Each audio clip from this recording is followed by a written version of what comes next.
Sin respuesta. Una historia de Trappist Vitae, de Señor Puzzle.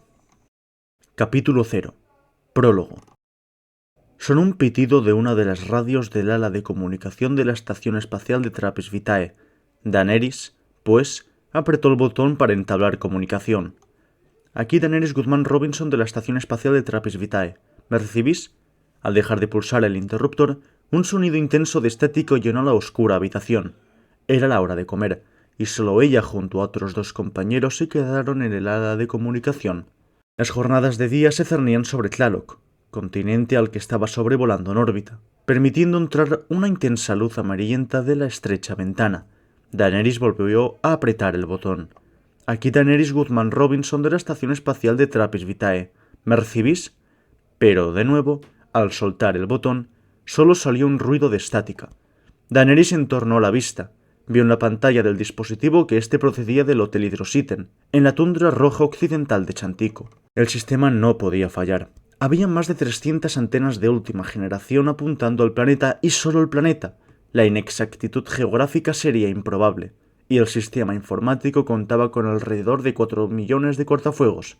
No debería haber sabotajes. Indudablemente era de ese hotel. Daenerys presionó el interruptor por última vez. Aquí Daenerys Guzmán Robinson de la estación espacial de Trappist Vitae. ¿Me recibís? Al soltar el botón, de entre la estática solo se oyó un grito ahogado, indudablemente de terror. La mujer se tensó. Finalmente sonó un pitido, indicando que la línea había sido cortada. De inmediato, encendió la pantalla de la mesa de control y mandó al satélite más cercano a apuntar con su cámara al hotel desde el espacio. En un par de segundos, recibió una imagen borrosa. Al ser de noche ahí, la visión nocturna estaba activada. Se debería ver como si se tratase del día, pero una terrible tormenta tapaba el lugar, imposibilitando ver correctamente lo que sucedía más abajo. Capítulo 1. Reclutamiento. 10ª jornada de noche. Millón primero. Tundra del primer hombre. Ahí estaban esos malditos piratas. Habían dejado estacionado su coche en medio de la tundra. Los vientos huracanados de esa tormenta solo dejaban ver las luces de los faros del vehículo. Tal vez tuvieran la visión diurna activada, pero la niebla y el agua tapaba la visibilidad como en cualquier día de lluvia. Según sus radares, no estaba en sintonía con el sistema de localización planetaria. Estaban ahí ilegalmente. Mark, June y Amanda se escondían tras una pequeña elevación, encajando sus cuerpos entre los huecos de las pernias, permitiéndose esconderse mejor. Cuando la silueta de uno de ellos salió del coche, los 3 militares se levantaron, tomaron sus armas y les apuntaron. Un hilo de láser rojo en línea recta arribó al torso del que estaba fuera, otro al que aún estaba dentro del coche y un tercero en el vehículo en sí. ¡Manos arriba!, bramó Amanda a medida que llegaban a quien apuntaba, al que estaba fuera. Tenían las manos levantadas. Mark quedó en una distancia prudente mientras June se acercaba al que estaba en el coche, sin dejar de apuntarle. A esa distancia ya los podían ver. Tenían una cara alargada, iris rojo sin pupilas indistinguible y el resto del ojo de color negro. Ninguno de los dos llevaba traje espacial. Los descendientes de los centurianos podían aguantar la atmósfera del planeta temporalmente. La luz blanca del coche le permitió ver que su piel era clara y gris, un nativo de Trappist 1G, planeta vecino de Trappist Vitae. Este, no obstante, con un interruptor de encendido inalámbrico en la mano, lo pulsó, haciendo estallar el coche y calcinando tanto al pirata como a June.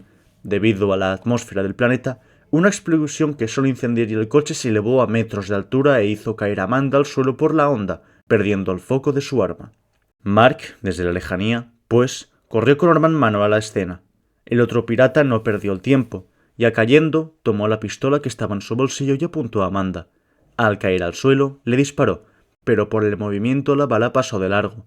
Ya con ambos en el suelo, volvió a apretar el gatillo y disparó 5 veces en el vientre de Amanda antes de que desde la lejanía Mark la batiese con una bala en la frente. Por un instante solo se oyó el fuego. No había nadie más alrededor. Finalmente, Mark oyó una tos mucosa. Amanda se retorcía en el suelo, así que Mark se acercó a ella. Los agujeros del traje dejaron entrar el aire de la atmósfera. Amanda tenía los labios gruesos, la nariz fina, el iris negro con el resto del ojo blanco y la tez bronceada. Era nativa del sistema solar, cuna de la humanidad, por lo que no toleraba de ninguna manera la atmósfera trapiense. El poco aire que podía respirar venía con gotas de sangre que la ahogaban en su angustia. De este modo, Mark apuntó con su arma a su frente y apretó el gatillo. 11ª jornada de noche. Lamento mucho lo ocurrido, dijo la psicóloga del Centro Militar de las Tundras Orientales. Mark suspiró, mirando al techo. Sé que esto es protocolario, pero realmente no necesito esto. Estoy bien. La psicóloga bufó, algo molesta. Me vas a decir, como siempre, que luchaste en la brigada antiterrorista de Kepler y que por lo tanto esto no te afecta. Y yo te diré, como siempre, que por mucho dolor que hayas experimentado y por muy insensibilizado que estés, no es sano ignorar la pérdida. Llevabas más de 2 años con ese grupo. ¿Me vas a decir que no te importaron nunca? Claro que me importaban, dijo Mark frunciendo su ceño. Pero aprendí a nunca de aferrarme a nadie. Siempre estoy preparado para morir o ver la muerte y de despegarme de la gente.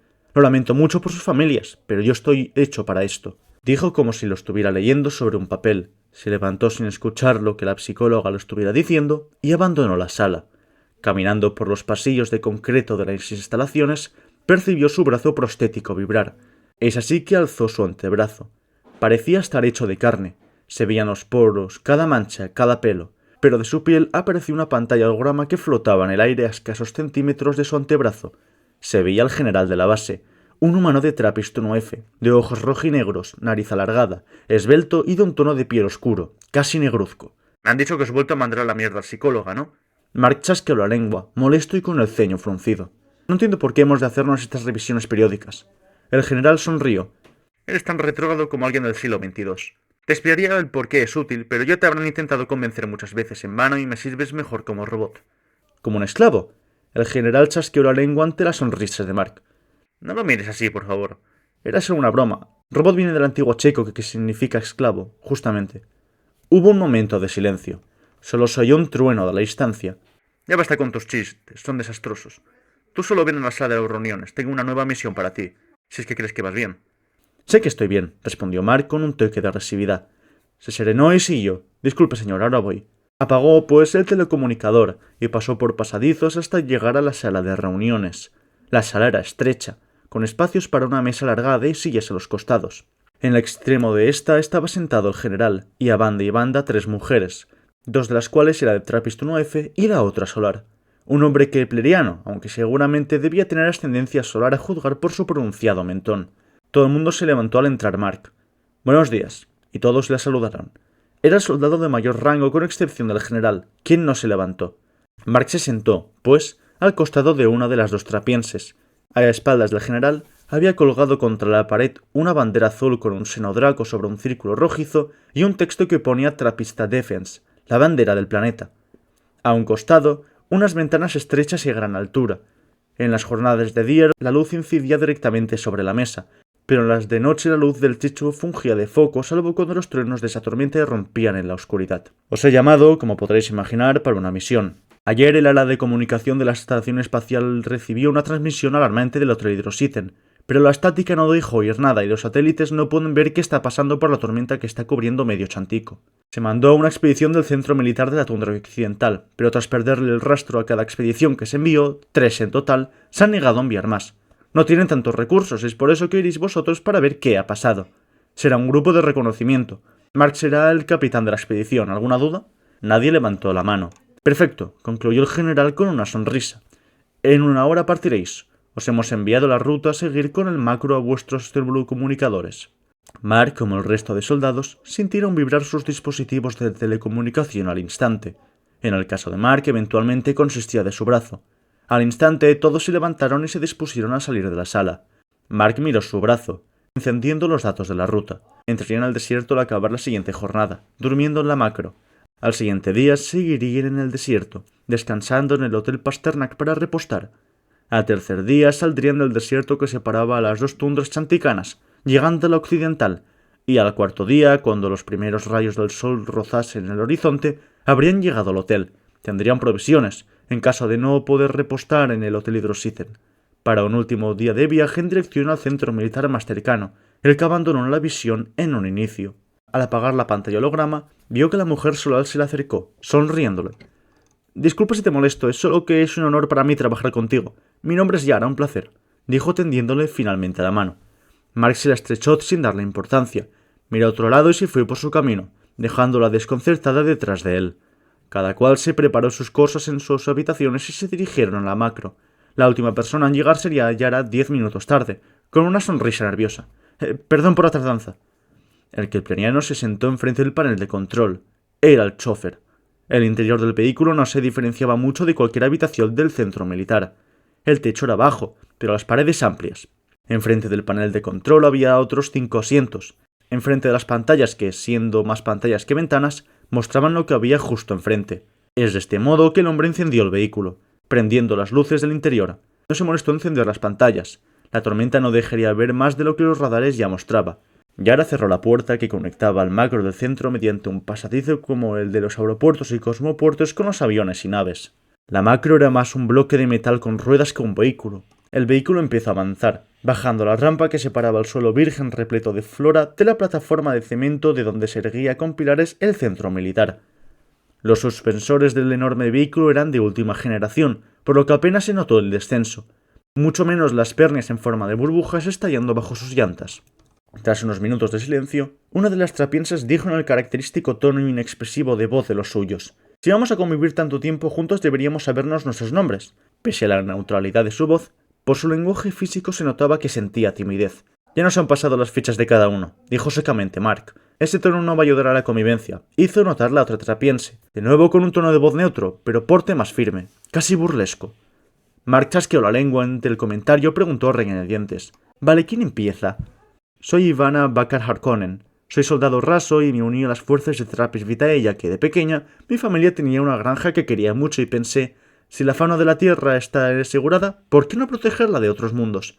Y es por eso que vine aquí», respondió con tono neutro, pero porte entusiasta, la que había hablado al inicio. «Yo soy Yara de Lake Mirou, un poco como Ivana», dijo mientras sonreía a la trapiense. «Crecí en una granja de Marte y viendo lo ocurrido en la Tierra con el calentamiento global quise evitar eso aquí». A continuación, el kepleriano que estaba conduciendo, pulsando palancas, botones y pantallas, mirando los radares que mostraba el terreno en un modelo tridimensional, habló. «Yo soy Samuel Bordat Shakil. Vine aquí por el exotismo», dijo con una sonrisa relajada, a lo que la segunda trapiense que habló contestó. «Yo soy Jennifer Malca Martínez. Quería servir a mi planeta 1F, pero ciertas ideologías de ahí no me gustan, así que me quedé en el sistema y acabé aquí. Cierto, he oído que hay mucha desigualdad social ahí», apuntó la Solar, frotándose la nuca. «No trabajaré por unos políticos que quieren a un pueblo zurrado a la mínima que vayan en su contra. Quiero ayudar realmente, y siento que este planeta es mi mejor baza». Todos, pues, miraron a Mark, quien observaba el panel de control. Ante las miradas, se reclinó en su silla y se cruzó de brazos. «Ya sabéis mi nombre, y vine aquí porque estaba harto de la brigada antiterrorismo». Ante la respuesta, nadie objetó nada y permanecieron en silencio hasta después de comer, en donde Mark no participó en la conversación. Finalmente, se detuvieron en lo que Samuel aseguró que era el desierto y se fueron a dormir a sus respectivos dormitorios. Capítulo 2. Desierto. 12ª jornada de noche. Este del desierto chanticano. Mark se despertó antes que todos. Salió de su habitación, encendió las luces de la sala principal, se preparó un café en la cafetería un piso más abajo para subir de nuevo al nivel del panel de control y encender la pantalla.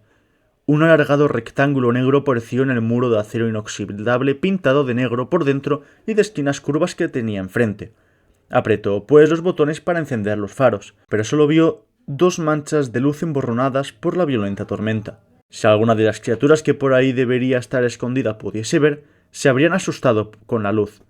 Ante su fracaso apagó las pantallas y se terminó el café en su silla. Apenas se oían las gotas de la tormenta golpear contra el techo y paredes del vehículo.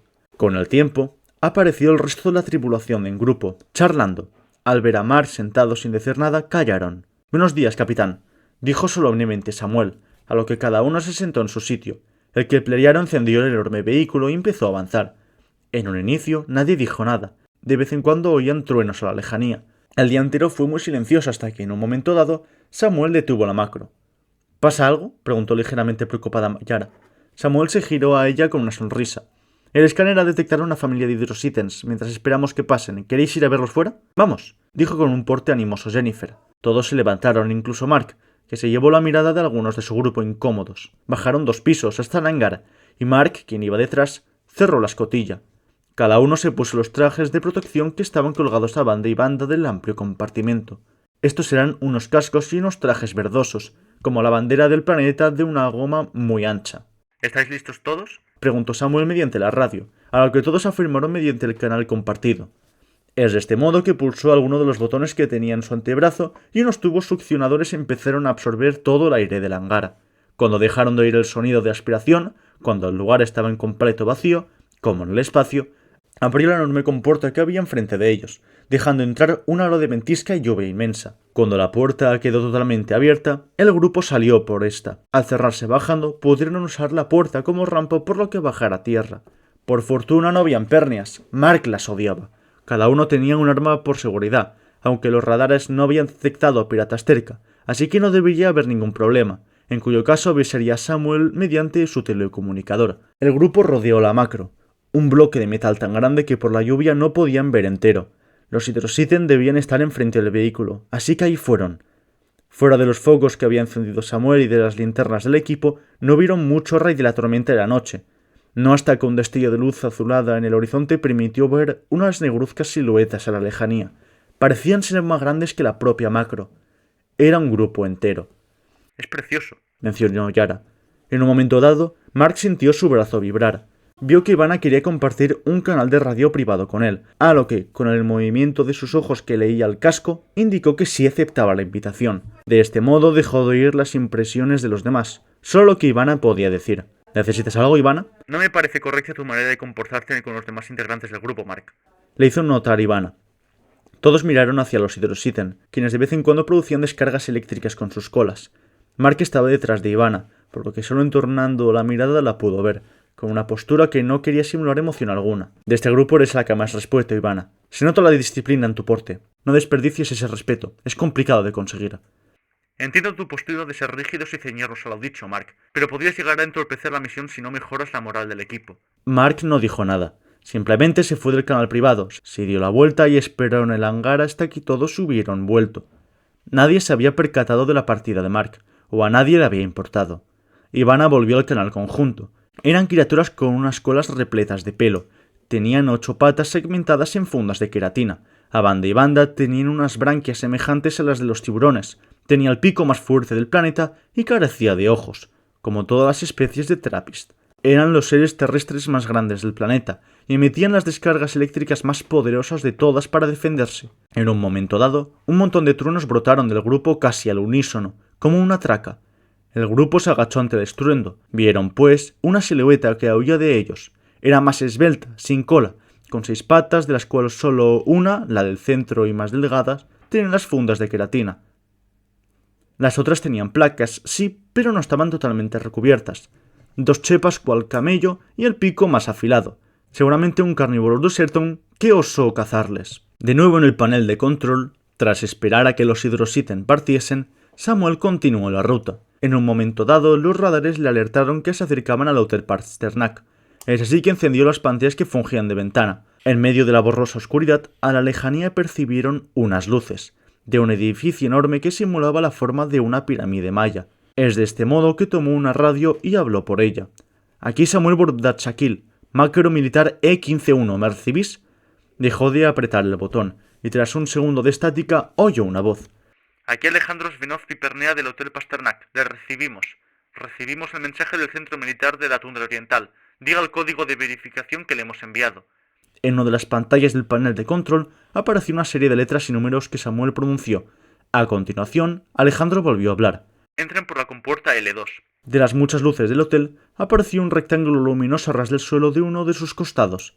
Es de este modo que se metieron en ese rectángulo, que ya más cerca se vio lo que era realmente un garaje para macros. A diferencia de los garajes militares, este tenía las paredes pintadas de dorado con una luz igualmente dorada y de decoración minimalista. Cuando estacionaron en su interior, colocando la puerta de salida del nivel en el que estaban con el pasillo de aeropuerto del gran hangar, la puerta por la que había entrado el vehículo se cerró. A continuación, unos tubos absorbieron el aire trapiense para que, cuando dejó de oírse nada de fuera, la sala se llenara de aire respirable. Cuando la enorme habitación se hubo llenado por completo, las luces se intensificaron en un instante, indicando que era seguro salir.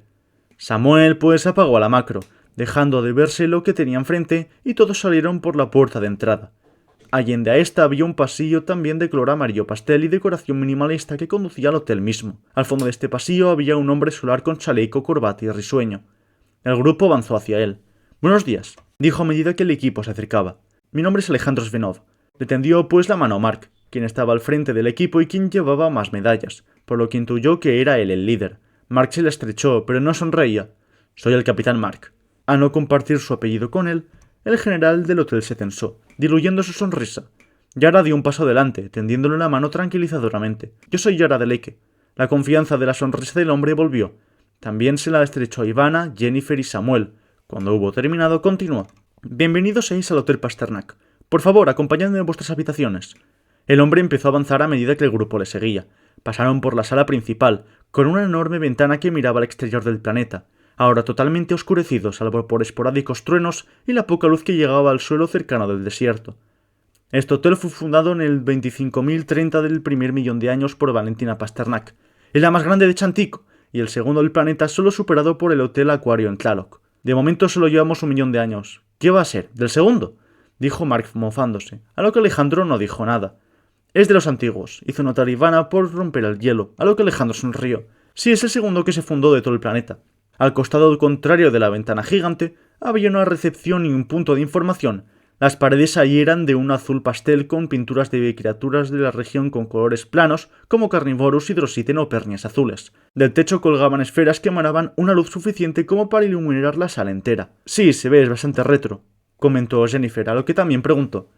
¿Por qué no hay nadie? A los trapienses no se les notaba cuando preguntaban con la voz, por lo que componían siempre las frases de tal modo que se entendiese que fuese una pregunta, poniendo casi obligatoriamente palabras como por qué, qué, quién o cómo al inicio.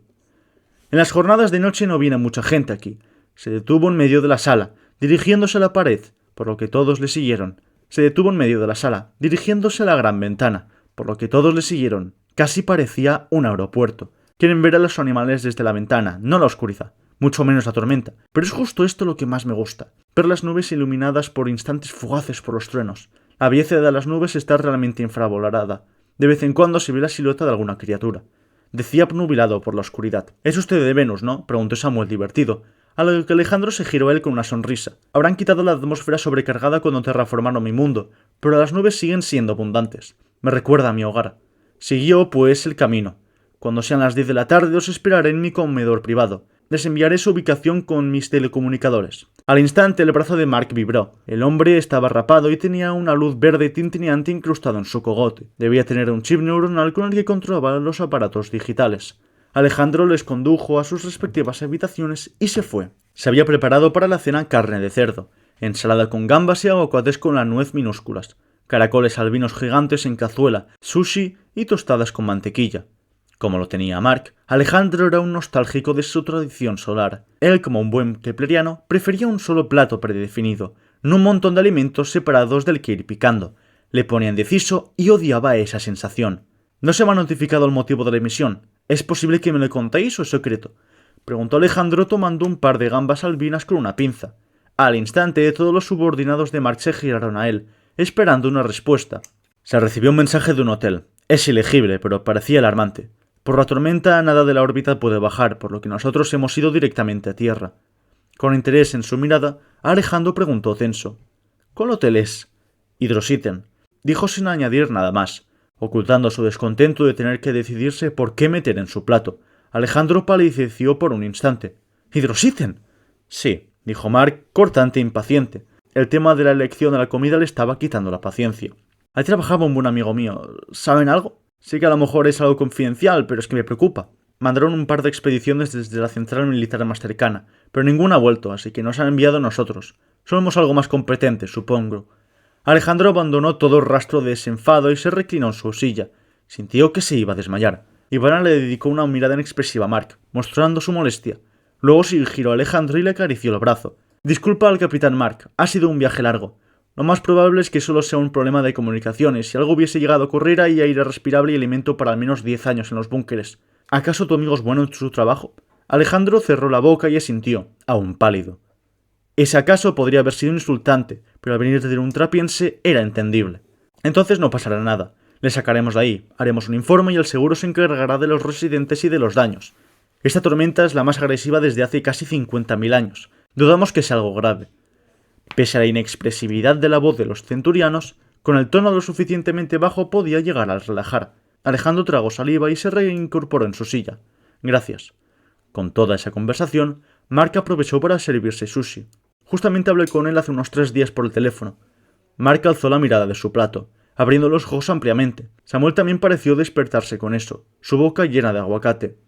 Quiero ver la grabación de la llamada, dijo Mark tras un segundo de realización. Mark, Alejandro y Samuel estaban detrás de una chica joven de Próxima Centauri, la encargada de monitorear las llamadas y las cámaras de seguridad. Ante la enorme pantalla que tenía delante, el dueño y los 2 militares vieron cómo iniciaban el audio. Hola Alejandro, Dijo la voz de Alejandro desde el audio, animado. aquí desde Pasternak. ¿Cómo vas, Chuequi? Respondió Alejandro. Bien, ¿y tú? Yo bien, gracias por preguntar. ¿Y tú? Yo perfecto, gracias. ¿Te ha llegado ya la tormenta? No, que va, pero los sensores dicen que llegarán para mañana. ¿A ti sí? Mark se apoyó contra su silla, que estaba detrás de él. Presintió el aburrimiento, pero debía encontrar toda prueba posible que delatase lo sucedido. Sí, es fuerte esta. Dicen que es la más intensa jamás registrada. Te encantarán las nubes cuando lleguen. Respondió Choeki. Eso espero, ¿pero vais bien? Respondió de nuevo Alejandro. Sí, de momento sí. Como ya es de noche la mayoría de gente se ha ido, así que no hay mucho problema de momento. Bien, me alegro. Hubo un instante casi minúsculo de silencio, un instante en el que la conversación podría haber acabado ahí, pero para la barra de progreso mostraba que estaba solo a una 10ª parte de la llamada. Es de este modo que Chueki cambió de tema. Hemos visto un grupo de carnívoros por aquí. Los vimos por primera vez hace unos 2 o 3 días, y han estado merodeando desde entonces. Qué raro, usualmente se paran a dormir. Los solares se caracterizaban por ser muy expresivos al hablar y al gesticular, al nivel que algunas emociones les hacían cambiar levemente el color de la piel. En este caso, ambos interlocutores parecían serlo. «Son solares, ¿no?», preguntó Mark, a lo que Alejandro se giró, con el ceño fruncido. «No toleraré comentarios especistas en mi hotel, señor», a lo que Mark se ruborizó. Samuel, quien era medio solar, también le fulminó con la mirada, y la chica no dijo ni hizo nada, miró fijamente la pantalla. Mark se destensó. «Lo lamento, señor». Mientras el duelo de miradas se libraba, ambos hablaron de fondo. Alejandro y Samuel se giraron a la pantalla, siguiendo la conversación. «¿Puedes retroceder un poco, por favor?», le pidió Alejandro, a lo que la chica apretó el botón de retroceder 30 segundos. La voz de Cheoki volvió a sonar. Enviamos un grupo de visitantes a verlos de cerca, pero se acercan demasiado con aires territoriales y los tuvimos que retirar. En esta ocasión fue Mark quien fulminó con la mirada a Alejandro desde su espalda. No se podían enviar grupos de turismo faunístico por la noche, pero no dijo nada. Es algo inédito que un ser de Vitae se haya mostrado hostil contra un humano. Recalcó con la llamada Alejandro. Tal vez ya se han acostumbrado a nosotros, no les hemos dado pocos motivos para odiarnos. Respondió algo melancólico Cheoki. De un momento a otro, Mark interrumpió. Alejandro, pásanos una transcripción de esta semana y cualquier cosa de esta última semana que tenga que ver con el Hotel Hydrosithen. Llamadas, visitantes que van de un hotel a otro o lo que sea. Sí, capitán, dijo servilmente Alejandro mientras se levantaba de su asiento. A continuación, Mark señaló a Samuel. Y tú, come y duerme. Te necesitamos con energía para conducir mañana. Sí, Mark, respondió con el mismo tono que Alejandro, aunque un poco menos exagerado. Era solo medio solar. Capítulo 3. Hotel. 13ª jornada de noche. La notificación de toda la información que había sobre el Hotel Hydrosithen que le llegó al brazo de Mark en forma de vibración fungió de despertador para él. Era solo la transcripción de la llamada de noche, de otras 2 y de la estancia de un residente que venía de allá pero que se fue 2 días antes de la llegada de los militares. De los últimos huéspedes de la última tanda en marcharse. Mark se preparó una taza de café en la cafetería, de nuevo a solas. Cuando hubo terminado, apoyó su espada contra la pared que conectaba con el hangar en donde el macro estaba estacionado. No le importaba tener que esperar horas, solo quería seguir con el camino. En un momento dado, Alejandro apareció del pasillo. Mark alzó la mirada hacia él, y sin mostrar su molestia habló. ¿Te has pasado toda la noche buscando información? El hombre se veía ojeroso y exageradamente fatigado, pero conociendo a los solares, seguramente aparentaba más de lo que mostraba. «Es lo que me pediste». Mark asintió. Entre dientes le dio las gracias. Alejandro se detuvo al lado de él. «Eres un hombre de pocas palabras, Mark». Mark alzó la ceja, mas no los párpados. Un amago de mostrar sarcasmo de una manera más exagerada. «No me digas. Tus efectivos te siguen porque te respetan, pero no porque les caigas bien. En cualquier momento te desecharán». Mark frunció el ceño, ahora genuinamente confuso. «¿Por qué me cuentas todo esto?» Digamos que Cheoki iría igual fuera de las llamadas. Supongo que por eso la sede militar de la tundra occidental no prestó ayuda. Era desagradable fuera de lo que no le conviniese su cartera. Mark no reconoció a Alejandro al hablar. Dio un paso adelante. ¿Hay algo que sepas y que no nos has contado? Cheoki era propenso a llevarle la contraria al embajador de Trappist Vitae actual. Debiste de darte cuenta que envió una salida VIP nocturna para ver de cerca a los carnívoros, ¿cierto? No es la primera vez que hace cosas así. El embajador sabe estas cosas, pero Cheoki tiene comprada la administración de Trappist 1G y 1E. No puede hacer nada directamente. ¿Cómo sabes todo eso? Alejandro sacó de su chaleco azul oscuro una medalla. Tenía forma circular de color dorado, una estrella de 7 puntas roja y al final de cada una de ellas una pequeña esfera naranja. Era la medalla dada a los militares trapienses que hubieran matado a más de 100 piratas. Mark también la tenía colgada de su pecho. Alejandro, al ver la expresión de sorpresa del kipleriano, guardó la medalla. Y también sé que el ministro de Defensa de Vitaya ha jugueteado con armas químicas. Mark tragó aire abruptamente, mostrando su sorpresa. ¿Me puedes confirmar todo eso? Al instante a Mark le vibró el brazo. Al alzarlo y verse una pantalla holograma sobre la manga de su uniforme, vio que había recibido una notificación. Por lo que me han comentado, está usando mutaciones de enfermedades de los bosques de Tlaloc, en específico la neurotitis. Mark quedó ojiplático. ¿Zombies? Alejandro rió. Como viste en la llamada, los carnívoros se comportan de manera errática. Se les ha salido de control y han atacado a un grupo de estos. No ha llegado al punto de controlarles, pero su comportamiento ha cambiado, y ahora son más agresivos. Un ser de estos podría haber irrumpido en el hotel y subsecuentemente haber matado a los huéspedes. Cheoki se hacía el tonto, pero ambos sabíamos lo que estaba pasando. ¿Y por qué no has notificado a la sede? ¿No habéis hecho pública la noticia? Fue a hablar con algún que otro militar de alto rango al recibir la noticia de que la milicia se hospedaría en mi hotel en dirección a Hydrositin y atar cabos que lo supe. Vuestro silencio ha puesto en peligro la biosfera de un planeta entero. No me reprochéis nada porque no estáis en posición para hacerlo. Cuando os vayáis me iré a Venus, y solo volveré cuando vea que este planeta vuelva a ser seguro si es que lo es. Mark sintió algo de ira al ver que Alejandro le echaba la culpa por algo de lo que no era consciente, pero tomó aire y se tranquilizó, a modo de agradecimiento por la información. Gracias por la información, Alejandro. Esta sintió. Solo una cosa más. Como bien te he dicho, recomiendo que seas algo más amable con los demás. ¿Quién sabe si puedes acabar como Cheoki? Alejandro se dio la vuelta y salió del pasillo, siendo fulminado con la mirada por Mark, sin saber qué responder ante ello. Cuando volvió el resto de la tripulación a la macro y tras despedirse uno por uno con un apretón de manos con Alejandro, Samuel se puso ante el panel de control y la marcha empezó. De no ser por las tormentas, podrían ver la luz levemente violeta de la mañana, pero de momento era todo negruzco, así que la pantalla que mostraba lo que se tenía enfrente no se activó. Mientras la tripulación hablaba entre ella, acostumbrada al silencio de Mark, este se puso a leer las transcripciones de las llamadas, los datos del residente y los documentos que atestiguaban las pruebas con armas químicas. Todo encajaba, por lo que cuando hubo terminado su lectura, a mitad de jornada, interrumpiendo a todo el mundo y con voz alta anunció: «Tengo información sobre lo ocurrido en Hydrositin». Todos se giraron a la cabeza de la misión, todos salvo Samuel, que siguió conduciendo. Mark les fulminó con la mirada. «Creo que querrías detenerte, Samuel». El tono en el que dijo eso último no mostraba firmeza o enfado, sino que genuina preocupación, por lo que detuvo la macro y giró su asiento hacia Mark. «¿Qué ocurre, Mark?» Toda la tripulación le miraba con total atención. Era la primera vez que veían a Mark preocupado. La embajada ha estado probando armas químicas para piratas en secreto, pero han infestado un grupo de carnívoros e Hydrositin pudo haber recibido algún daño. Yara y Samuel quedaron ojipláticos, y Vena, en cambio, fue quien preguntó: «¿Qué clase de arma?» Mark se mordió los labios y tragó saliva. Neurotitis, que por si no lo sabéis es una enfermedad que se cura en los sistemas neuronales de la fauna y que hace que ataque a otros seres para expandir la infección. ¿Querían usar eso con humanos?, preguntó incrédula Yara, a lo que Mark negó. Ninguna enfermedad de Trappist vitae puede infectar a un terrícola con éxito. Querían infectar a la fauna con una mutación de esta y así que se puedan defender de los piratas al ser más brutales. Pero se han pasado de la raya y la cepa, pese a no poder controlar la totalidad de sus mentes, les vuelve irracionalmente agresivos. Puede que hayan causado algún desperfecto en Hydrositin y que por ello las comunicaciones fallen, pero sea como fuere, hay que sacrificar a ese grupo antes de que esto se expanda por toda la fauna del continente. Todos quedaron en silencio dentro de la sala de control de la macro. Solo se oyó un lejano trueno. En un momento dado, no obstante, Jennifer preguntó: «¿Por qué no nos has hablado de esto?» Técnicamente es secreto de Estado. La gente no ha de saber que esto es culpa del gobierno, sino que de los piratas, y hemos de movernos tal y como si no lo supiéramos. Pero que sepáis que los de la central me van a oír. Jennifer chascó su lengua, una de las pocas maneras que tenía de mostrar frustración. Sé que había riesgo de que tuviese que matar a parte de la vida de este planeta por su bien, pero... Ivana posó su mano sobre su hombro y le dijo en un tono bajo, casi un susurro: «Sabemos lo que dices». Cabizbaja, Jennifer dejó de hablar. 14ª jornada de noche. Tundra occidental.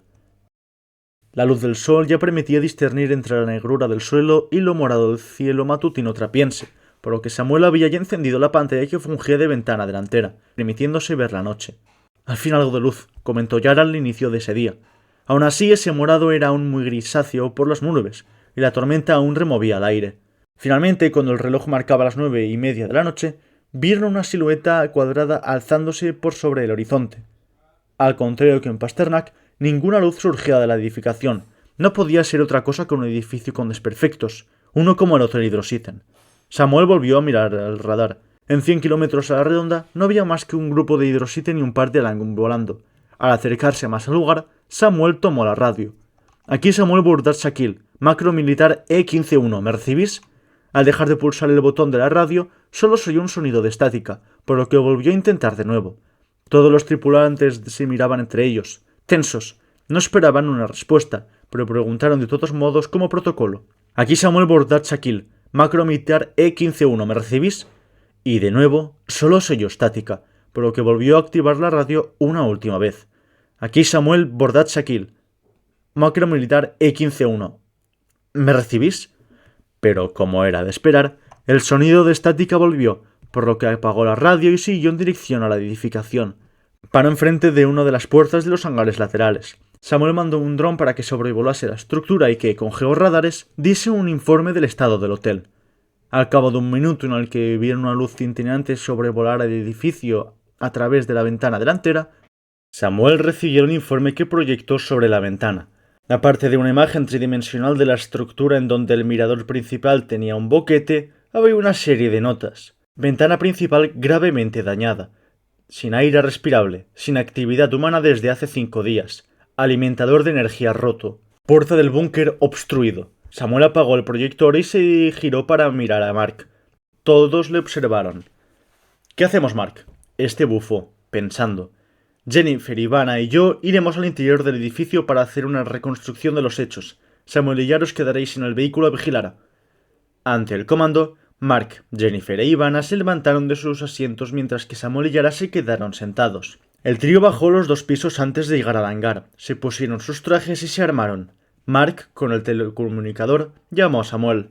Vacía el hangar y abre la compuerta. De esta manera, un sonido ventoso empezó a sonar a medida que el hangar se iba vaciando. Se oían crujidos a medida que el aire se iba. La presión del planeta estaba aplastando ese espacio vacío, pero al la sala ser flexible, no cedió. Como el vacío se dio en el lugar, la puerta se abrió, dejando entrar una fría ráfaga de aire trapiense.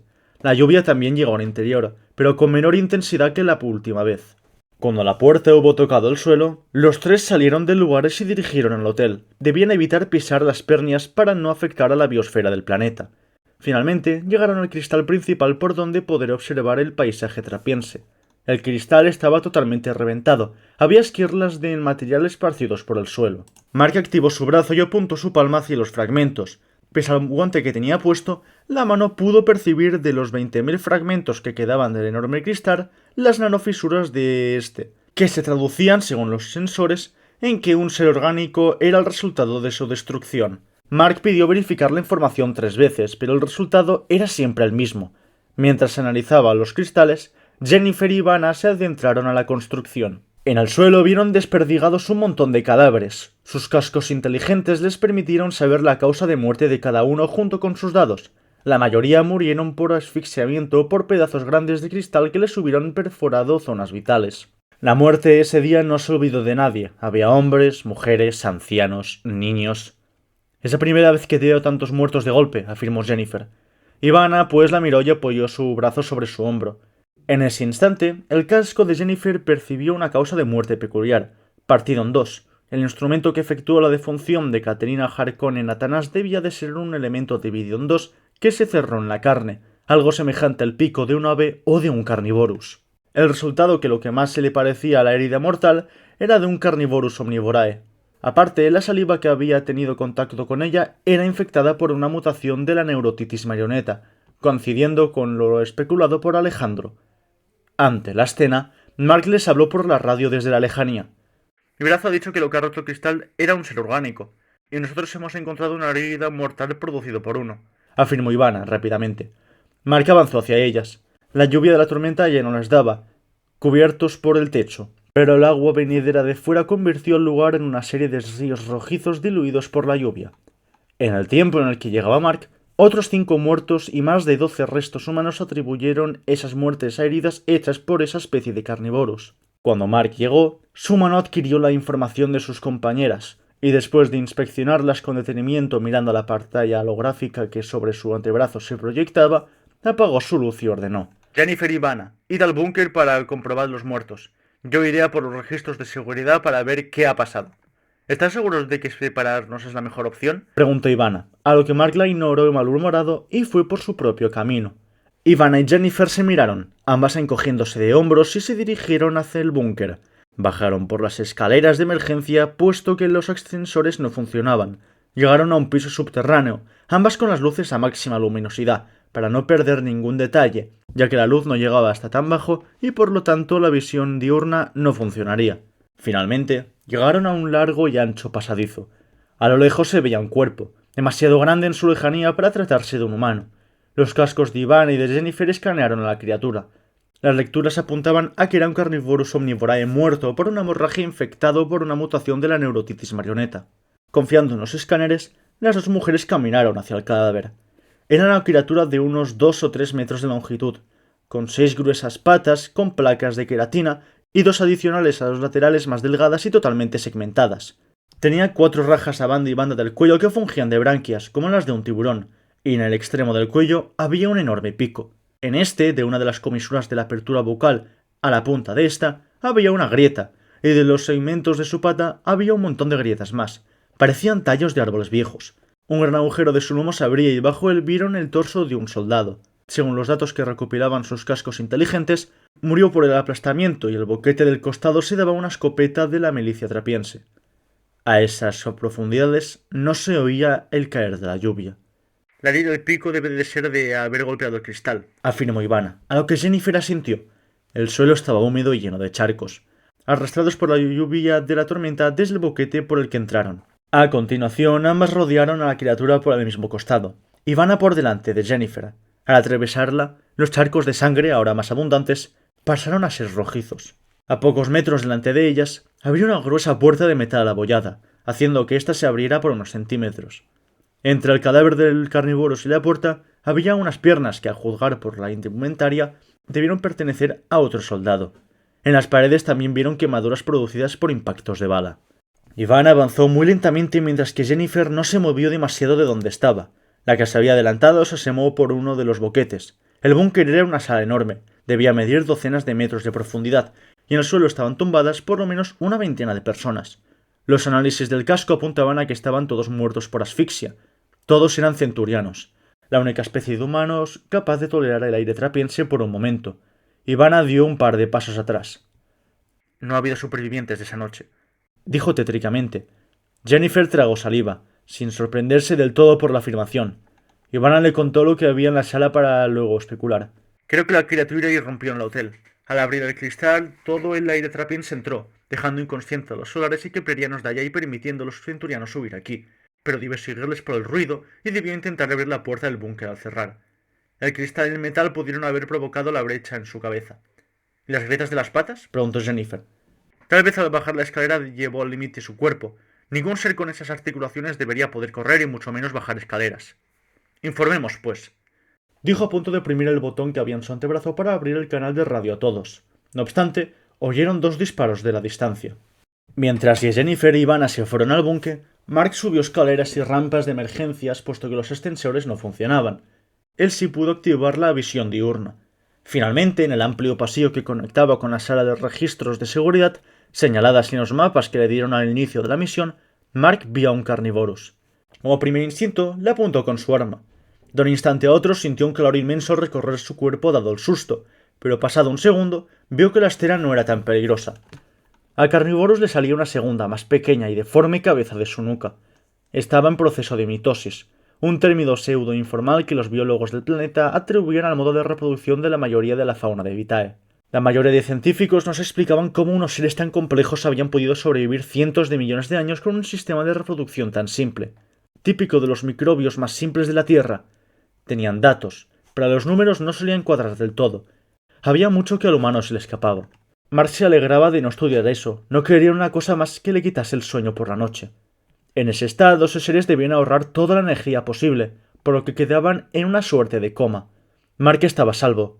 No obstante, una duda floreció en él, por lo que, para asegurarse, analizó la criatura con su brazo y los datos justificaron su temido desconcierto. La criatura estaba totalmente controlada por el virus, y aún así, mientras lo normal hubiera sido que ésta no pudiese hacerlo, se estaba dividiendo. El análisis mostró que su sistema digestivo con el que nutría al nuevo individuo estaba lleno de restos humanos. Las criaturas de Vitae deberían ser incapaces de ello, y aún así estaba. Mark se percató de que de la segunda cabeza brotaban 5 rajas que fungían de branquias en vez de 4 como era costumbre.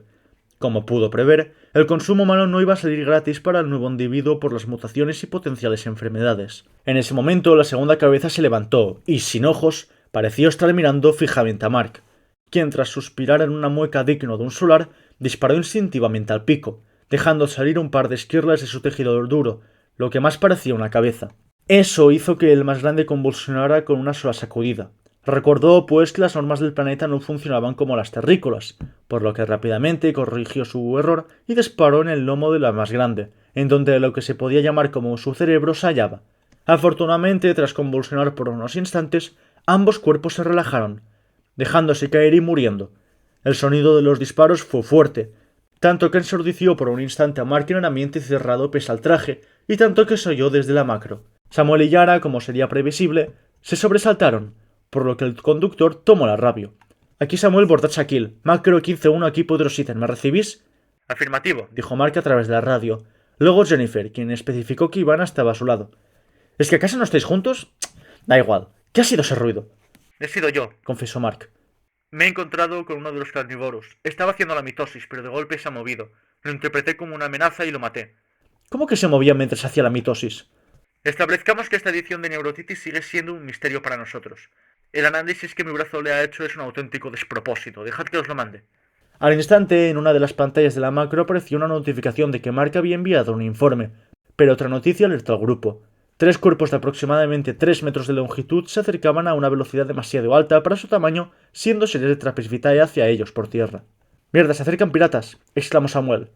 No. Interrumpió Mark mientras se internó en la sala de archivos de seguridad. Estoy seguro de que son otros carnívoros. Un campamento pirata no habría acudido por un mero disparo, y mucho menos tan rápidamente. Y a Samuel y a Yara se le palidecieron las piel. El medio kipleriano, pues, tragó saliva y bajó los pisos del gigantesco vehículo sin que Yara pudiera alcanzarle. Cuando hubo llegado al nivel de la cafetería, del megáfono de la macro se oyó la voz de la chica. ¿Dónde estás yendo? Aunque Samuel se acercó a uno de los teléfonos del piso, apretó el botón que había al lado del micrófono y así todos pudieron oírle. Voy a distraerles por si no llegáis. Id a recogerme cuando arribéis a la macro. Samuel soltó el teléfono y siguió. Samuel, no lo hagas, es muy peligroso, le suplicó Yara.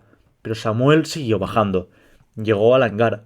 Con aire respirable de nuevo, se puso su traje, tomó una minigun y con un pequeño panel de control del hangar configuró la expulsión de oxígeno de este. Yara, desde el panel de control principal, intentó cancelar la acción, pero Samuel, teniendo la contraseña de la macro, la reanudó y terminó la configuración. Cuando se hubo vaciado la sala, las puertas se abrieron y se inmiscuyó en la lluviosa oscuridad. Después de que Mark hubiera guardado toda la información de la base de datos en el tiempo en el que Samuel bajó de la macro, corrió a toda velocidad hacia la sala principal, cayendo por las escaleras en una ocasión. Se abrió una pequeña fisura en el cristal de su casco, pero no resultaría en nada muy grave. No se llegaba con prisa a la macro. Es de este modo que mientras corría con el corazón tamborileándole el esternón, intentó mantener la respiración mientras corría. Cuando llegó a la sala principal y vio que ni Ivana ni Jennifer llegaron, avisó por radio mientras corría al exterior. Jennifer y Ivana, os aviso que no os espero en la sala principal porque mi casco ha sido dañado y me voy a quedar sin oxígeno. Claro, ve, dijo la voz de Jennifer jadeando por la carrera. Al salir, a Mark le dio igual pisar alguna pernia. De nuevo resbaló, pero al caer sobre el barro, el cristal no se dañó más. Finalmente llegó a la macro, cuya puerta de hangar estaba abierta.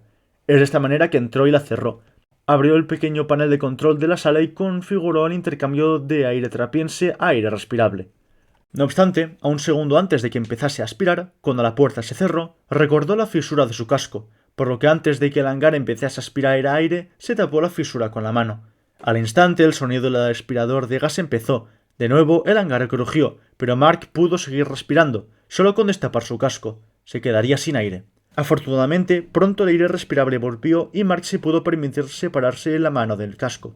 Se la sacó, pero aun con el traje de protección subió a las escaleras que conducían a la escotilla que llevaba a la cafetería para subir al panel de control principal.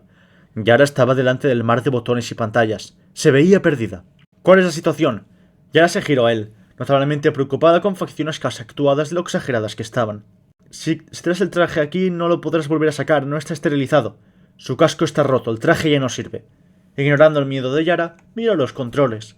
Estaban a 350 metros de distancia, dirigiéndose directamente al hotel. Pronto, no obstante, la línea que seguían se desvió un poco. Mark miró la pantalla, ventana que tenía delante. Dos siluetas corrían hacia el gigantesco vehículo. Los carnívoros habían o bien oído o bien localizado mediante su electropercepción a Jennifer y a Ivana. Mark apretó los dientes con fuerza. Por un segundo sintió miedo por ellas. No obstante, otro disparo, más fuerte que el de Mark, sonó a más distancia. La velocidad de los tres carnívoros se detuvo a la mitad antes de retomarla, dirigiéndose ahora a otra dirección. ¡Samuel!, chilló Yara. Mark tomó aire, tensando el cuello. Habló, pues, a la radio. Samuel, abandona tu puesto ahora mismo o te degrado a limpiador de inodoros. ¿Os salvo la vida y encima me degradas, Mark? Respondió Samuel, jadeando sea por el miedo o por el cansancio. A veces era difícil leer a los keplerianos, incluso siendo mestizos con solares. —¡Vuelve ahora mismo! —gritó Mark. Yara le miró desde su asiento. Era la primera vez que expresaba un ápice de desesperación. No obstante, Samuel desactivó el micro y volvió a disparar al cielo.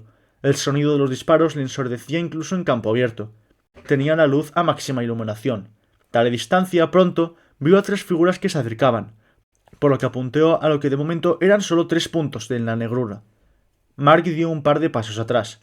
Golpeó una de las sillas, tirándolas al suelo pese a estar enganchadas con imanes y empezó a andar en círculos con prisa. Al cabo de medio minuto, Jennifer y Ivana pidieron que abrieran las puertas, a lo que Yara, sin esperar que nadie se asentase, prendió los motores y empezó a hacerlo marchar. Mark, mientras se sentaba y casi ejoplético, le preguntó: ¿Sabes conducir esa cosa? Yara se encogió de hombros. Se sonrojaría de no ser por la situación. No es muy fuerte, pero por poder puedo. Definitivamente no era su fuerte. Pegaba volantazos y la velocidad a la que iba era demasiado alta para lo protocolario. Aún así servía. Para cuando hubieron arrancado, los 3 puntos se detuvieron a unos 212 metros de la macro y se oyeron unos disparos. Casi como si el planeta se mofara de ellos, un fuerte trueno golpeó la lejanía. Al cabo de un momento, el sonido de los disparos cesó, lo que puso en tensión al grupo. O Samuel había ganado, o había fracasado. A la lejanía, en un momento dado, vieron un punto de luz, por lo que Yara aceleró. No obstante, cuando llegaron lo suficientemente cerca como para ver lo que estaba ocurriendo realmente, frenó. El casco de Samuel, junto con su cabeza y separado de su cuerpo, iluminaba la escena con su linterna. 2 carnívoros se alimentaban de algo que no podían ver dado que estaban separados por sus picos, y un tercero, con un agujero en su nuca, estaba tumbado a un lado. Otras heridas en forma de puntos segregaban lo que se le podría llamar como sangre de un tono amarillento, pero no parecía afectarles realmente. En un momento dado, uno de ellos levantó la cabeza, sobresaliendo del resto. Los soldados pudieron ver cómo de su pico colgaba un brazo humano, algo inédito en la historia del planeta. Tras abrir la boca para que el brazo entrara a ella, apretarla para machacarla y tragarla, bajó la cabeza de nuevo y se acercó a la macro. En un inicio de marena serena, al llegar a su lado con la tripulación totalmente paralizada, empezó a golpearla con la cabeza con fuerza. Yara tenía sus 2 manos sobre los controles, paralizada y sin atreverse en actuar. Finalmente, tras la tercera sacudida que tumbó a Jennifer e Ivana, mientras que Mark estaba sentado al lado de Yara, vieron que el horizonte giraba a un costado. Mark sintió la gravedad pasar de tirar hacia abajo a un lado. Cuando fue obvio que estaban siendo tumbados, el capitán no dudó en apretar un botón rojo que todos conocían como el de lanzallamas. La sacudida, no obstante, hizo que, tras apretarlo, cayera hacia el costado izquierdo de la sala. Sin ver el resultado, quedaría uno de los lanzallamas que saldría de uno de los costados de la macro antes de rociarles con una ráfaga de fuego que podría extenderse a decenas de metros de distancia. Al caer sobre el lateral, todo se volvió negro. Capítulo 4. Macro. 14ª jornada de noche. Al abrir los ojos, la pantalla ventana del macro mostraba un cielo oscuro y gris, pero una tenue coloración morada teñía el cielo. Había dejado de llover, y en un par de jornadas el sol saldría totalmente. Mark se sentó sobre la pared que ahora era suelo. Aterrizó sobre Jennifer, quien, según los datos de su brazo, había muerto al clavársele las costillas en los pulmones con la caída de Mark. Ivana, en cambio, murió por un traumatismo craneal al caer y Yara por romperse en el cuello ante el impacto. Mark suspiró y lloró un momento. Cuando el nudo de su garganta se le hubo deshecho, intentó contactar vía radio con la central militar más cercana. Aquí el capitán Mark Ferreira Devi de la división E-15-1. ¿Me recibís? Al cabo de unos segundos, una voz le habló. Aquí tenéis Guzmán Robinson del ala de comunicación de la Estación Espacial de Trappist Vitae. Le recibo. Cambio. Tenemos un problema. Pese a que el camino que conducía al hangar estaba tumbado, como el resto del vehículo, Mark pudo llegar. Se puso el traje de Yara, el único que quedaba ahí en buen estado, y salió, vaciando el oxígeno antes de salir, y se posó sobre el costado de la macro que miraba hacia arriba. No se necesitaba luz para ver fuera, aunque ésta estuviese atenuada. Rápidamente un coche volador militar apareció. La tormenta había amainado y ya se podía navegar en el aire. Pronto se vio en el coche, aunque para decir verdad parecía más bien un autobús, de silueta tubular y de líneas curvas y elegantes. Lo que lo diferenciaba de un avión eran las hélices que había a cada una de las 4 esquinas del enorme vehículo volador. Tras un chequeo médico para su cuerpo y otro técnico para su brazo efectuado en un segundo por una máquina, le retiraron el brazo por sus daños y le pusieron una pomada en el pecho por una fractura en su clavícula. Por el trance no había sentido el dolor. En un par de horas se le pasaría. Al pasar por encima de las nubes, Mark vio un mar de tono morado. El cielo también lo era, aunque era más claro. Se veía mejor que bajo ellas. En un momento dado, una persona andrógena que pleriana de mediana edad apareció en la habitación. «Capitán Mark». Mark se giró hacia quien lo llamó, apartando la mirada de la ventana. «Soy el general Alex Chentufatoago». Ante el silencio de Mark, se sentó enfrente de él. «Hemos visto la información recopilada por tu brazo, y es espeluznante», terminó él con la voz ronca, a lo que Alex asintió. «Al gobierno actual se le va a caer el pelo. Eso espero. ¿Habéis eliminado a los infectados? Pese a que la tormenta haya remitido, aún las cámaras no pueden mirar ahí. No podemos saber dónde están. Apostaría por el Hotel Pasternak». Alex parpadeó en confusión. «Solo como humanos, aunque técnicamente no puedan. Y pese a que la central tenga más humanos, el Pasternak está increíblemente más cerca». Alex asintió. «Enviaremos tropas a las estaciones terrestres con más humanos. Centraos en el hotel», dijo Mark mirando a Alex fijamente. «De acuerdo», dijo mientras se levantaba. «Te llevaremos al hospital militar trapiense para que descanses y nos ocupemos del resto». «No», dijo firme Mark, mientras Alex le miraba con perplejidad. «Quiero estar ahí, terminar lo que empecé». «Capitán Mark, no está bien ni física ni mentalmente. No puede... lucharé, quiera o no. No puede negármelo si es que no entorpezco la misión», respondió con fuego en su mirada, levantándose de su asiento. «Tu salud puede entorpecer la misión, puedes retirarte». «Puedo, pero no lo haré. Solo yo, la única persona viva con experiencia con... lo que sea eso, puede actuar. ¿Y me vas a decir que no haga nada? Seguiré». Alex se lo quedó mirando, fulminándole. Finalmente apartó la mirada, a lo que Mark sonrió. «Muy bien. Reparad mi brazo o lo que sea que vayáis a hacer con él y enviadme al hotel con un ejército». 15ª jornada de noche. La última. Hotel Pasternak. Los pocos turistas que quedaban y aquellos que habían llegado tras la tormenta a amainar y por los primeros rayos del sol tuvieron que ser evacuados. De la tormenta solo quedaba un espeso celaje, de cielo de un morado oscuro y de tierra un violeta aún más profundo. Mientras los turistas iban en fila a las puertas que conducían a los pasillos que llevaban a los hangares en donde las macro que les llevarían a hoteles más lejanos o a cosmopuertos estaban aparcados, Mark y Alejandro veían la multitud marchar en fila con orden. «No puedo creer que Choek esté muerto», se lamentó Alejandro. Mark se extrañó de que no hubiera huido a Venus como dijo. Mark no pudo decir si era valiente o cobarde. Un poco merecido se lo tenía. Llevó a todo el mundo a la ventana principal para ver a los carnívoros que se acercaban a ellos, cosa que los mató a todos. Alejandro miró a Mark, ojiplático. Sí, estaba en las grabaciones que pudo tomar de Hidrositen. Alejandro quedó cabizbajo ante la desesperación y pena. En un momento dado, a Mark le vibró el brazo de manera repetida. Alguien lo estaba llamando. Miró en su antebrazo y una pantalla gráfica mostraba que venía del consulado trapiense. «Disculpa, Alejandro, me llaman». Mark se apartó en donde no hubiera tanta gente y aceptó la llamada. «Aquí el general Mark David Ferreira desde el Hotel Pasternak, dígame». «Aquí el embajador trapiense». «Vaya, aquí ni nombres ni nada, ¿no? Pensé que podríamos conocernos mejor». «Ya basta de bromas, Mark. Quiero que desmanteles toda la operación. A ti se te ha puesto como el general temporal de esta operación. Por eso te llamo directa e informalmente». ¿Podrías decirme la razón de eso? «¿Cómo se nota que eres un general novato? Solo has de obedecer y no preguntar». ¿Cómo se nota que fuiste militar? Y una pena que no uno de hoy en día, porque eso ya no funciona así. «Tengo amigos poderosos». No le tengo miedo a tu panda de imbéciles. Me explotó una granada en la mano. He estado a segundos de evitar varios atentados con armas nucleares y ahora me enfrento a zombies. Antes de que el embajador pudiese continuar, Mark le pisó. «No estás en posición de pedir nada, lo sabes, ¿verdad? Has cometido infracciones graves como edición genética con especies extraterrestres protegidas, poniendo en riesgo la biosfera de todo el planeta, el primero descubierto por el humano con vida. Ningún ejército de toda la humanidad hará un duro por tu estúpido gobierno. Así que o me estableces el estado de excepción en el desierto chanticano o declararemos un golpe de estado». Imagínate, una guerra civil en un parque natural. ¿Sabes el ridículo que harán en la presa contigo? A mí me da igual, sobrevivo en cualquier alcantarilla en la que se me eche. ¿Pero un político como tú? Tras un instante de silencio, la voz del comunicador contestó. Estableceré el estado de excepción en Chantico. A continuación, el embajador cortó la llamada y Mark apagó la pantalla de holograma con una sonrisa triunfante. En la sala de reuniones del hotel, los distintos capitanes que habían escogido él mismo estaban sentados alrededor de la larga mesa.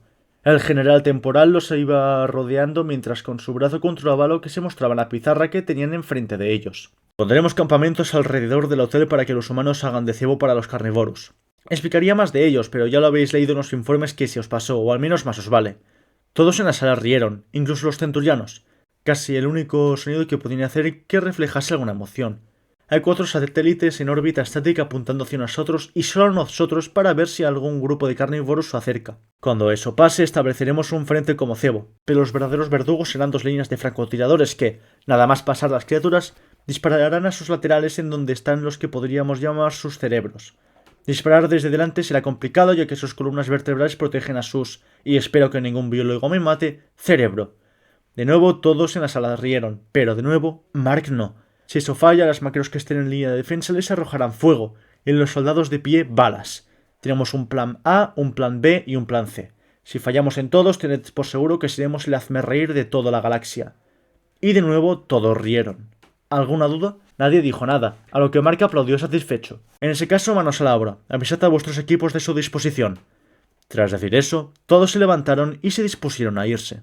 Mark, junto a 2 escoltas que le habían obligado a arrastrar, iba dando vueltas alrededor del campamento que rodeaba el hotel. Estaba todo lleno de lámparas y linternas, cosa que hacía que la escasa luz morada del cielo se viese negruzca, quitándole mérito a la luminosidad natural del planeta. Los módulos que empleaban los soldados para descansar, asearse y comer tenían cámaras de vacío para pasar del interior con aire respirable al exterior, requiriendo de trajes. Se les había dicho que dormían afuera porque el dueño quería que el hotel solo sirviese para clientes y no militares, a lo que chasquearon las lenguas, molestos, pero lo cierto era que en realidad servían de cebo. Las macros estaban afuera, y los soldados practicaban el disparo a largas distancias. Uno de los guardias que tenían detrás de él le preguntó: ¿Cómo sabemos que esos son los únicos carnívoros que están infectados? No sabemos con certeza, pero abatiremos a todos los sospechosos de ser infectados, respondió secamente Mark. No tenía paciencia para la sobreexagerada preocupación del solar al que la habían puesto. Nunca había pensado que para proteger este planeta debió matar a parte de lo que lo hace grande. Mark tenía que admitir que los solares eran especialmente buenos con la prosa. Si el escritor no era solar, a Mark le aburría el libro. En los albores de la humanidad, cuando alguien tenía un cáncer, se debía envenenar a la persona para matarla un poco y acabar con el tumor. Era parte de la persona, sí, pero era malo para ella. Hoy tenemos la tecnología para acabar con el cáncer de la gente en un santiamén, pero para acabar con el de un planeta entero aún nos queda. Llevamos millones de años de ciencia y aún así no sabemos nada. Mientras tanto, tendremos que morir un poco para sobrevivir. Lo que sí era cierto también es que la mayoría de filósofos del momento eran keplerianos, a lo que Mark sonrió ante la victoria de una batalla que solo estaba en su cabeza. Tras volver al silencio, el brazo de Mar empezó a vibrar. Se adelantó un poco a sus guardias, quienes le dejaron avanzar y contestó la llamada. Era del ala militar de la Estación Espacial de Trappist Vitae. Una voz femenina habló. Aquí soy una Grigorova Caenes del ala militar de la Estación Espacial de Trappist Vitae. ¿Me recibes? Aquí el general temporal Mark David Ferreira de la misión E15-1 Beta. Le recibo. Cambio. Hemos avistado un grupo de 5 carnívoros venir a vosotros a altas velocidades en línea recta. Uno de ellos presenta heridas en la parte delantera desde las coordenadas 20 grados de latitud, 12 de longitud. Eso era hacia el extremo oeste. A un costado del hotel se veía al frente como la ventana principal con la que ve el paisaje. Gracias, Grigorova. Avisa a los soldados de las coordenadas. A continuación cortó la comunicación y bajó el brazo. Tras un par de segundos, todos los telecomunicadores de los soldados se encendieron. Después de mirar lo que habían recibido, los soldados corrieron todos a sus posiciones y fueron saliendo con sus trajes y armados de los módulos, y las macros se prendieron, conduciendo hacia la fila de defensa. Capítulo 5. Campo de batalla. Los francotiradores corrieron hacia sus puestos, generando 2 filas paralelas a banda y banda del camino por el que supuestamente iban llegando los carnívoros. Al llegar, hincaron las culatas de sus francotiradores en lodoso suelo. Encima de ellos llevaban unas bolas que simulaban a Pernium cumulum, un tipo de pernias azules en contraposición a la norma que eran rojas, que crecían en pequeños cúmulos y así camuflarse de los carnívoros, evitando que cambiasen su trayectoria de carrera. En las macros, en total 8, se pusieron en fila, perpendicularmente a las líneas de los francotiradores entre ambas líneas y desenfundando los cañones de sus lanzallamas, dispuestos a disparar. Los soldados, en cambio, casi contra los muros del gigantesco hotel, se dispusieron en 20 líneas, armados y preparados para el ataque. Mark se quedó en la parte trasera de los soldados rasos. Quiso observarlo todo. Al ver a toda la gente ahí congregada, Mark calculó que debía de ser todos los soldados de las sedes militares del desierto y de la tundra oriental como mínimo. Sonrió triunfante al ver que se le había obedecido. Pronto a la lejanía se vieron 3 siluetas corriendo hacia ellos. Pronto a la lejanía se vieron 5 siluetas corriendo hacia ellos. Los francotiradores no apartaron la mirada. Para ver cómo se aproximaban. Mantuvieron la posición, listos a verlos solo cuando pasasen de largo enfrente de ellos. Cuando el suelo empezó a temblar y empezaron a oír el rugir del suelo con las pisadas de las criaturas, se tensaron.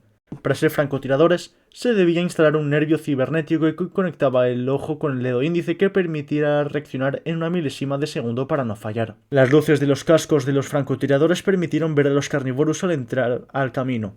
El que estaba al frente tenía todas las partes delanteras quemadas y su pico totalmente agrietado. Esquirlas de este que iban cayendo, seguramente el que había tumbado la macro de Mark y quien había recibido todo el fuego. Dado el sobreesfuerzo al que sometía a sus patas segmentadas, estas también se iban agrietando entre unos dolorosos crujidos. Al primero nadie lo pudo tumbar a medida que avanzaba, o el aún presente viento desviaba las balas o los soldados fallaban. Mark chasqueó a la lengua ante su fortuna. El segundo, en cambio, fue disparado en una de sus partes más delgadas. Uno esperaría que podría dar hasta 5 pasos antes de caerse, pero a medida que desviaba su trayectoria por cojear, chocó con el que tenía al lado, cayendo a su izquierda y viéndose arrastrado por la propulsión. Acabaron pues aplastando a un francotirador que fungió de amortiguador para que la caída cediese. Ante la caída de esos dos primeros, los soldados vitorearon pese a la muerte de su compañero. A continuación, otro apareció de las sombras, siendo disparado en un costado, dando un brinco y cayendo de bruces. De nuevo los soldados volvieron a vitorear. Mientras el de la cara quemada no caía pese a las intentonas por abatirlo, finalmente el último que no estaba herido fue abatido a la mitad del camino, y cuando el de la cara quemada se fue acercando, las 8 macro perdieron su fuego, bañando a los soldados con la luz anaranjada tras el muro de este. Por un segundo en el que no se oyeron las pisadas del Carnívoros, una macro se vio volcada hacia un lateral. Los soldados apuntaron sus armas al fuego. La caída abrió una puerta de fuego en la que el Carnívoros se asomó, rodeado de fuego y totalmente calcinado. Parecía increíble que un ser de apenas 3 metros pudiese tumbar a una macro. Un ronquido fortísimo sonó antes de que desfalleciera en el suelo y lo único que se escuchase fuera el fuego crepitar en su sangre. Mark esperó que volvieran a vitorear, pero todo el mundo quedó en un sepulcral silencio. Al verlo de cerca, los soldados vieron lo que había pasado en realidad. No habían vencido a un enemigo, habían matado a una criatura majestuosa que prometieron proteger. Cuando el fuego se hubo disipado, los soldados tomaron lonas para cubrir los carnívoros. Al día siguiente los descuartizarían para deshacerse de los cadáveres y enviarlos al espacio, evitando que contaminasen a Vitae si es que no lo habían hecho ya. Se dirigieron, pues, a dormir. Primera jornada de día, a la mañana siguiente del horario humano estándar. Con el cielo totalmente despejado, se veía al horizonte un pedazo del sol asomándose. Un leve tono amarillento vino con él y se podía ver ya el entorno sin necesidad de linternas. Mark caminaba alrededor de las grúas que se disponían a trocear y transportar a los carnívoros. Quería estar ahí hasta el final. Mark estuvo presente cuando el primero al que iban a trocear, quien había caído sobre su congénere, fue descubierto. Su sangre se había secado y ni salpicaría a la hora de trocearlo. La grúa, pues, dispuesto de ciertos brazos en los que se podían poner ciertos mecanismos para funcionar dependiendo de la situación, fueran ganchos, taladros o brazos para transportar, acercó la sierra que tenía atada y empezó a cortar el primer segmento de la pata de la criatura. No obstante, apenas habiendo cortado en su piel, ésta se movió, descolocándola de la sierra.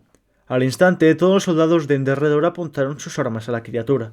Su sistema neurológico está repartido por todo el cuerpo. Es como un insecto, se mueve tras moverse, no os preocupéis, advirtió un soldado por la radio, a lo que los soldados se destensaron. No obstante, pronto hizo otros movimientos, demasiado calculados para ser aleatorios y que permitió que la criatura se pusiese en pie. Mark mandó a su brazo analizar a la criatura. Todos los nervios de su cuerpo estaban infectados con la neurotitis y el cuerpo se movía a su voluntad. Al instante, el general temporal apuntó a la bestia con su arma, sintiendo un calor recorrer su cuerpo en un instante. No obstante, la criatura se tambaló de nuevo, cayendo al suelo y retorciendo sus patas con insecto al ser matado. Mark bajó el arma, aliviado, pero ver los esfuerzos en vano de estas bestias tan majestuosas le entristeció. Por mucho que la enfermedad controlase el sistema nervioso, sin un centro neurológico que las controlase vía análisis del entorno, no podría hacer nada. Mark activó su radio.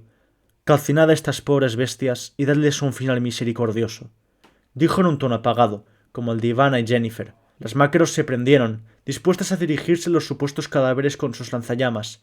El general temporal dejó caer su arma al fuego, se dio la vuelta y se fue. Ya no quería ver. Tercera jornada de día. Centro militar de la tundra oriental chanticana. Mark se alegró de ver a los Kunikumotus, criaturitas blancas y pequeñas que trotaban entre las pernias. Un cuarto de sol ya se dejaba ver por el horizonte de un tono rojo intenso. La mayor parte del cielo era morado, pero ya un cuarto de la bóveda celeste era de color dorado. Los primeros rayos del sol bañaban la espada del general del centro militar de la que partió en la misión E-15-1 Alpha. Mark dejó su placa en la mesa. Su general la miró extrañado, y luego, casi indignado, se la señaló. ¿Qué es esto? Renuncio. El general quedó ojiplático. Vine aquí huyendo de la corrupción de mi mundo, pero me temo que Trappist no es tan distinta a Kepler. ¿No te quieres quedar por si más cepas de la neurotitis aparecen? Mark negó con la cabeza. He escrito un documento con el que solicito la dimisión de todos los funcionarios involucrados en la confección de esa arma con pruebas de sobra. De Trappist Vitae o de todo lo militar. No pienso tocar un arma nunca más en mi vida. El general asintió. No te puedo obligar a quedarte, pero tendrás que otorgarme tu brazo ya que te lo pagamos nosotros. Mark pues apretó su puño contra la mesa. Una última cosa, general. Este alzó la mirada, en dirección a Mark. Séme sincero. ¿Sabías algo de esto, de los zombies? Él se lo quedó mirando un par de instantes, sin decir nada, por lo que abrió la boca y pronunciando de manera seca. No. Mark, tras la respuesta, despegó su puño del brazo, abriendo la comisura de la prótesis para poder separarlo. Ha sido un honor trabajar aquí, dijo al final. Se dio la vuelta y se dirigió a su planeta.